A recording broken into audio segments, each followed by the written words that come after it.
Hello friends, welcome to Jeevanya's kitchen. Friends, இன்றைக்கி நம்ம ரொம்ப யூஸ்ஃபுல்லான ஒரு வெயிட் லாஸ் பவுடர் தாங்க எப்படி செய்கிறதுன்னு பார்க்க போகிறோம். இந்த பவுடரை நம்ம கஞ்சியாக காய்ச்சணும், தனியாக குடிக்கணும் அப்படிங்கிற அவசியமே கிடையாது.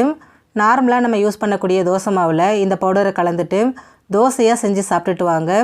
ரொம்பவே ஹெல்த்தியான முறையில் நீங்கள் வெயிட் லாஸ் பண்ணலாம்.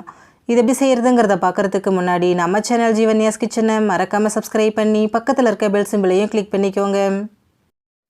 இது செய்கிறதுக்கு நான் இன்றைக்கி எடுத்துருக்கிறது மக்கானா, அதாவது தாமரை விதைகள். இதை வச்சு தான் நம்ம இன்றைக்கி வெயிட் லாஸ் பவுடர் எப்படி செய்கிறதுன்னு பார்க்க போகிறோம். இது எல்லா டிபார்ட்மெண்டல் ஸ்டோர்லேயும் உங்களுக்கு அவைலபிளாக இருக்கும். அப்படி இல்லைன்னா நீங்கள் ஆன்லைனில் கூட இதை வாங்கிக்கலாங்க. இப்போ இதை வறுத்துக்கலாம். நான் இன்றைக்கி ஸ்டவ்வில் ஒரு பேன் வச்சுட்டு அதில் 200 கிராம் அளவுக்கு மக்கானா சேர்த்துக்கிறேன். சேர்த்துட்டு இதை நல்லா வறுத்துக்கலாம். நிறம் எதுவும் மாறணுங்கிறது கிடையாது. நல்லா மொறுமொறுப்பாகிற அளவுக்கு இதை வறுத்து எடுத்துருங்க. இதில் எக்கச்சக்கமான ப்ரோட்டீனும் ஃபைபரும் இருக்குங்க. இது பசியை கண்ட்ரோல் பண்ணி நம்ம வெயிட் லாஸ் பண்ணுறதுக்கு ரொம்பவே உதவியாக இருக்குது. அது மட்டும் இல்லாமல் ஆன்டி ஆக்சிடென்ட்ஸ் ரொம்ப அதிகமாக இருக்கிறதுனால ஹார்ட் ப்ராப்ளம் இருக்கிறவங்க இதை எடுத்துக்கிறது ரொம்பவே நல்லதுங்க. ஹார்ட்டில் இருக்கக்கூடிய தசைகளை நல்லா ஸ்ட்ரென்தன் பண்ணுறதுக்கு இது உதவியாக இருக்குது. பாருங்கள், மக்கானா நல்லா வறுபட்டுருச்சாங்கிறத தெரிஞ்சுக்க கையில் எடுத்துகிட்டு இந்த மாதிரி அழுத்தி பாருங்கள். நல்லா மாவு மாதிரி நொறுங்குச்சின்னா கரெக்டாக வறுபட்டு வந்திருக்குன்னு அர்த்தம். இப்போ இதை அப்படியே ஒரு பிளேட்டுக்கு மாற்றி வச்சுடுங்க, நல்லா ஆறட்டும். இப்போ அதே பேனில் 1 கப் அளவுக்கு கருப்பு உளுந்து சேர்த்துக்கோங்க. நான் இன்றைக்கி முழு கருப்பு உளுந்து சேர்த்துருக்குறேன்.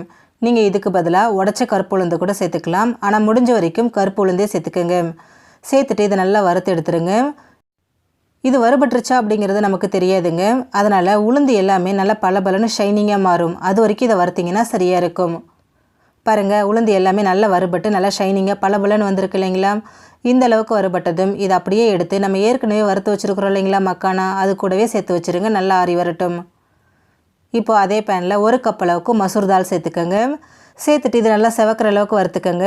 இதில் கலோரி ரொம்ப கம்மியாக இருக்குங்க. ப்ரோட்டீனும் நார்ச்சத்தும் ரொம்ப அதிகமாக இருக்கிறதுனால வெயிட் லாஸ் பண்ணுறதுக்கு ரொம்பவே யூஸ்ஃபுல்லாக இருக்குது. இது வெயிட் லாஸ்க்கு மட்டும் இல்லைங்க, நம்ம ஸ்கின்னையும் ரொம்பவே பொலிவாக வச்சுக்குது. பாருங்கள், நல்லா வறுபட்டு வந்திருக்கு. இப்போ இதையும் அது கூடவே வச்சுருங்க, நல்லா ஆறி வரட்டும். இப்போ பேனில் 1 கப் அளவுக்கு ஃப்ளாக்ஸீட், அதாவது ஆளி விதை சேர்த்துக்கோங்க.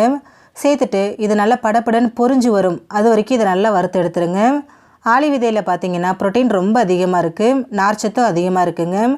இது வெயிட் லாஸுக்கு மட்டும் இல்லைங்க, நம்மளோட ஸ்கின்னை ரொம்ப பொலிவாக வச்சுக்குது. அது மட்டும் இல்லாமல் முடி வளர்ச்சிக்கு இது ரொம்பவே யூஸ்ஃபுல்லாக இருக்குங்க. நல்லா அடர்த்தியான நீளமான முடி வளர்கிறதுக்கு இது உதவியாக இருக்குது. பாருங்கள், நல்லா வறுபட்டுருக்கு, பார்க்கும்போதே தெரியும். அது நல்லா படப்படன்னு வெடிக்க ஆரம்பிச்சிருச்சு பாருங்கள். இந்த அளவுக்கு வெடிக்க ஆரம்பித்ததும் இதையும் அப்படியே எடுத்து வச்சுருங்க, நல்லா ஆறி வரட்டும். இப்போது அதே பேனில் 1/2 கப் அளவுக்கு வெள்ளை எள் சேர்த்துக்கோங்க. சேர்த்துட்டு எள் பொரிஞ்சு வர அளவுக்கு இதை வறுத்துக்கோங்க. இது வெயிட் லாஸ்க்கு ரொம்பவே யூஸ்ஃபுல்லாக இருக்குது. அது மட்டும் இல்லாமல் நம்ம ஸ்கின்னை நல்லா க்ளோவாக வச்சுக்குது.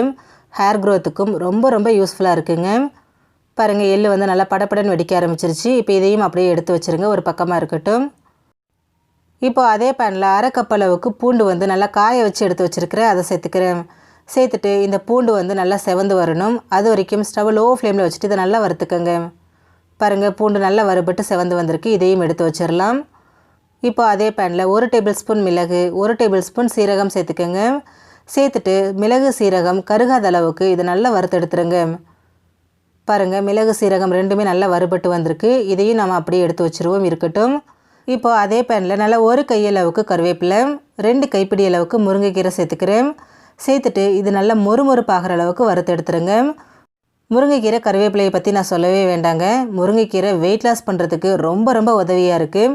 அது மட்டும் இல்லாமல் நல்ல அடர்த்தியான நீளமான முடி வேணும் அப்படின்னு நினைக்கிறவங்க இந்த முருங்கைக்கீரை கருவேப்பிலையை அடிக்கடி சாப்பாட்டில் சேர்த்துக்கிறதுனால நல்ல ஒரு ரிசல்ட் நமக்கு கிடைக்குங்க. இப்போ இதை நல்லா வறுத்துக்கலாம். பாருங்கள், எல்லாமே நல்லா வறுபட்டு நல்ல மொறுமொறுப்பாக வந்திருக்கு. இப்போ இதையும் எடுத்து வச்சுருங்க, நல்லா ஆறி வரட்டும். நம்ம இதில் சேர்த்துருக்கக்கூடிய பொருட்கள் எல்லாமே பார்த்திங்கன்னா வெயிட் லாஸ்க்கு மட்டும் இல்லைங்க, ஸ்கின்னு ஹேருன்னு மல்டி பர்பஸாக தான் நம்ம இதை யூஸ் பண்ணியிருக்கிறோம். இப்போ இது நல்லா ஆறட்டும். எல்லாமே நல்லா ஆறி வந்ததுக்கப்புறமா இதை கொஞ்சமாக மிக்சர் ஜாரில் சேர்த்துட்டு நல்லா ஃபைன் பவுடராக அரைச்சி எடுத்துருங்க. நான் ஃபஸ்ட்டு பாதியை மட்டும் சேர்த்து அரைச்சி எடுத்துருக்கிறேன். பாருங்கள், எந்த அளவுக்கு நல்லா நைஸாக ஸ்மூத்தாக அரைப்பட்டு வந்திருக்குன்னு. இப்போ இதை அப்படியே ஒரு பிளேட்டுக்கு மாற்றி வச்சுடுவோம். மாற்றிட்டு மீதி இருக்கக்கூடிய எல்லாத்தையும் இதே போல் அரைச்சி சேர்த்துக்கோங்க. அவ்வளோதாங்க, நமக்கு ரொம்ப ஹெல்த்தியான முறையில் வெயிட் லாஸ் பண்ணுறதுக்கு makhana weight loss powder ready ஆகிடுச்சு. இது நம்ம தோசை மாவில் கலந்துட்டு தோசையை ஊற்றி சாப்பிடும்போது ரொம்ப ஹெல்த்தியான முறையில் ஈஸியான வழியில் நமக்கு வெயிட் லாஸ் ஆகும். பாருங்கள், வெயிட் லாஸ் பவுடர் ரெடி ஆகிடுச்சு. இதை நம்ம ஸ்டோர் பண்ணி வச்சு யூஸ் பண்ணிக்கலாம்.